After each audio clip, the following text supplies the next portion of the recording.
Amerika ilə İran arasında müharibə olsa, Türkiyə nə edəcək? Mediada yayılan xəbərlərə görə, Türkiyə ordusu İran İslam Respublikasının çökməsi ehtimalına qarşı sərhədin İran tərəfində bufer zona yaradılması planını müzakirə edir. Middle East Eye nəşrinin məlumatına görə, rəsmi Ankara potensial qaçqın axınının qarşısını almaq üçün müxtəlif ssenarilərə hazırlaşır.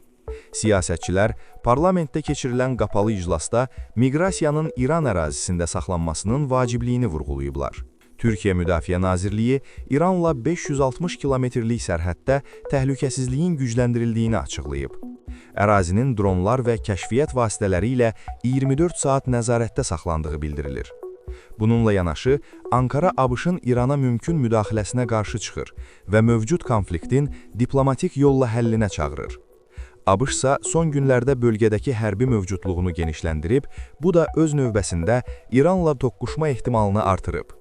Türkiyə rəsmiləri isə mümkün müharibə halında 100 minlərlə İranlının sərhədə yönələ biləcəyindən narahatdır.